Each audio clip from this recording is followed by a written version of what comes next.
2019년 5월 22일 수요일입니다. 가장 핵심적인 것만 전달해드리는 경제 뉴스 바로 시작합니다. 첫 번째 소식입니다.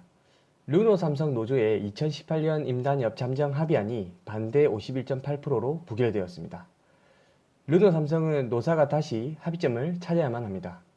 제일 문제는 계속되는 파업으로 인해서 생산에 차질이 생길 뿐더러 르노 본사에서의 신차 배정이 다시 불확실해졌다는 것입니다. 신차 배정을 받지 못한다면 르노 삼성은 지금도 생산량이 줄고 판매량도 줄고 있는 상태인데 수출까지 타격을 입게 됩니다. 르노 삼성 밑에 하청업체들도 이번 신규 배정 물량이 없다면 타격이 클 텐데 걱정이 큽니다. 두 번째 소식입니다. 5월 1일부터 20일까지 수출이 지난해 같은 기간보다 11.7%가 줄었고 그중 반도체는 33%나 급감했고 대중국 수출도 15.9%가 급감했고 대미 수출도 4.4% 줄었습니다. 만약 이대로라면 5월 무역 수지는 적자가 될 수 있습니다. OECD는 우리나라의 경제 성장률을 0.2% 낮춘 2.4%로 전망했습니다. 미중 무역 전쟁으로 인해서 중국의 수입이 급감하고 있습니다. 관세의 부과로 인해 중국 내에서의 생산이 줄고 소비 또한 줄었기 때문입니다. 중국의 GDP는 미국의 70% 수준이며 중국 GDP의 50% 정도가 이제는 소비가 차지하고 있습니다.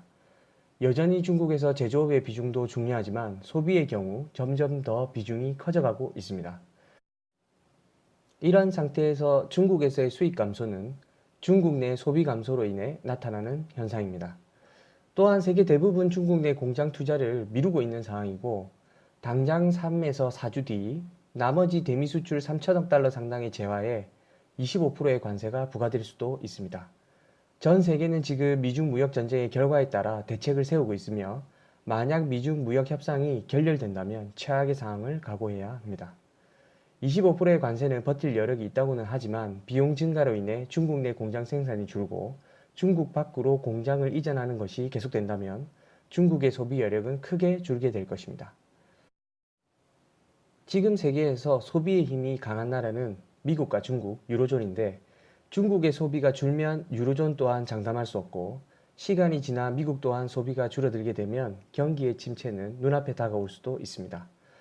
이미 미중 무역 전쟁으로 인해 전 세계 기업들의 신규 투자는 1년 동안 거의 없는 수준입니다. 세 번째 소식입니다.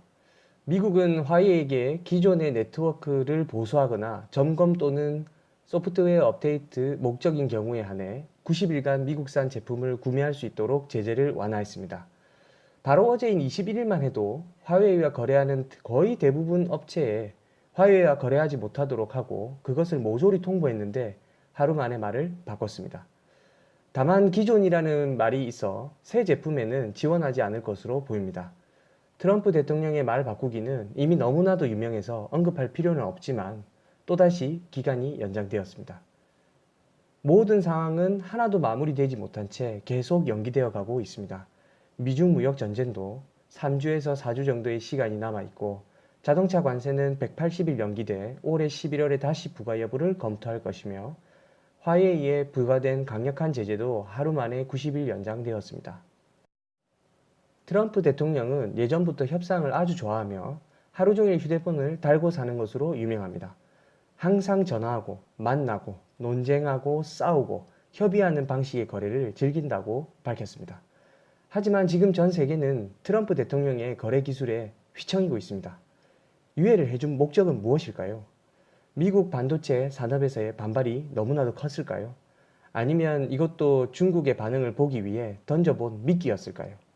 덕분에 화웨이는 플랜 B를 언급하며 제조업체도 중국 기업으로 바꾸고 훅멍이라는 운영체제를 개발해 사용할 것이라고 밝혔습니다. 그들의 대응 방식을 통해 화웨이에 납품이 가능한 제조업체는 어디이며 그 제조업체의 수준은 얼마 정도가 될지 확인하려고 했을까요? 이제는 트럼프 대통령의 속마음을 아는 사람은 없습니다. 원하는 것은 확실하지만 그 원하는 것을 갖기 위해 어떤 방식을 취할지는 누구도 알 수 없습니다. 하지만 중국은 이번 사태로 단단히 삐졌다고 말해버렸습니다. 6월 미국 무역대표단의 베이징 방문은 과연 성사될까요? 네 번째 소식입니다. 현대건설이 이라크에서 2조 9천억 원 규모의 초대형 담수 공급시설 공사를 수주했습니다. 단독 수주이며 공사 기간은 착공 후 49개월이 걸릴 예정입니다. 유전에서 원유를 생산할 때 사용할 해수를 담수 처리하는 플랜트인데요. 이라크에서도 증산을 위해 미리 준비하는 모습입니다. 생산시설을 미리 확충하는 건 증산을 위한 의지를 보인 것일 수도 있습니다. 지금 현재 감산이냐 증산이냐를 두고 산유국들의 다툼이 있는 상황에서 이라크는 먼저 증산을 위해 한 걸음 내딛었습니다. 만약 시설을 확충하면서 증산을 하게 된다면 산유국들은 점점 증산에 동참할 가능성이 높습니다. 카타르의 탈퇴로 인해 오펙의 위상도 예전만 못하고 비오펙 국가인 러시아 또한 증산을 노리고 있고 미국은 연일 증산을 이어가고 있습니다. 베네수엘라의 비상사태와 이란의 제재로 인해서 원유 공급에 차질이 생길까 우려하고 있는 상황에서 이라크의 증산 준비가 더욱 돋보입니다. 다섯 번째 소식입니다. 일본에서도 중국으로의 수출이 줄어 4월 일본 무역 흑자가 전월 대비 90%나 급감했습니다. 수출은 전년 동월 대비 2.4% 감소했고 대중국 수출은 같은 기간 6.3%나 감소했습니다. 대신 수입은 6.4% 늘어났습니다. 수입은 3월 이후로 오르기 시작한 원유의 가격이 반영되기 시작했습니다. 대신 대미 무역 수지는 전년 동기 대비 17.7% 증가해 흑자를 기록했습니다. 미국에서는 관세 때문에 일부분 일본으로의 수입량을 늘린 것으로 보입니다. 여섯 번째 소식입니다. 미국이 터키에게 러시아산 S-400 미사일 도입을 철회하라고 최후 통첩했습니다. 만약 6월 첫째 주까지 미국과 미사일 도입 계약을 마무리 짓지 않으면 F-35 스텔스 전투기 판매 취소와 함께 경제 제재를 받게 됩니다.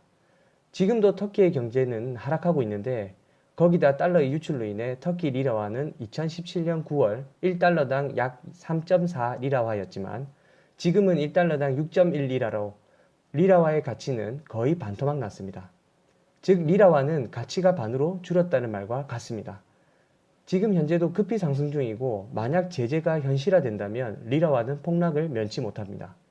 리라화가 폭락할 시에는 터키는 금리를 급하게 올려 방어해야 하지만 경기가 어려운 상황에서 차칫 금리가 급하게 올라버리면 돈이 돌지 못해 훨씬 더 경기 침체를 가속화시킬 수 있습니다. 그러나 리라화가 급히 낮아져도 에르도안 대통령이 완화적인 정책을 펼쳐버린다면 리라화의 폭락은 걷잡을 수 없습니다. 일곱 번째 소식입니다. 중국 TV 제조업체 TCL이 북미 시장에서 처음으로 삼성전자를 앞질렀습니다. 전체 시장 점유율에서는 아직 삼성전자와 LG전자가 앞서고 있는 상황이지만 2016년부터 급격하게 성장하고 있는 TCL의 추격이 턱밑까지 따라왔습니다. 아무래도 OLED에서는 아직 앞서고 있는 상황이라지만 LCD 패널에서는 중국의 저가 공급의 공격을 막아내기에는 이제 역부족 아닌가 싶습니다. 2016년 전만 해도 세계 시장에서 중국 TV 제조업체는 별 볼 일 없었지만 이제는 전 세계 점유율은 아직 삼성전자가 1위, LG전자가 2위이지만 3위 TCL부터 6위까지는 이제 중국 업체가 장악했습니다. 중국 내수를 장악한 이후 수출 또한 계속 늘려나가는 시점에서 우리나라의 가전업체와 디스플레이 업체가 중국의 추격에 힘겨워하는 모습입니다. 이미 1분기 삼성 디스플레이와 LG 디스플레이는 중국의 LCD 장악으로 인해서 동반적자를 냈습니다. 2년 전만 해도 삼성 디스플레이는 휴대폰의 판매 호조에 힘입어 수조에 달하는 영업이익을 냈습니다만 이제는 적자를 내고 말았습니다. 아직 시장이 LCD보다 크지 않은 OLED만으로는 과연 중국의 추격에 대항할 수는 없을 것 같습니다. 여덟 번째 소식입니다. 강달러의 원화 가치가 떨어지는데도 불구하고 최근 한 달간 외국인은 국채 등을 7조 원 이상 사들여 국내 채권 보유 잔액이 사상 최대인 약 115조에 달했습니다. 정말로 우리나라가 경제가 위험에 처해 있다면 원화로 표시된 자산을 팔고 달러를 미국으로 가져갈 것인데 이렇게 사는 이유는 달러의 강세보다는 원화의 강세에 베팅하고 있는 것은 아닐까요?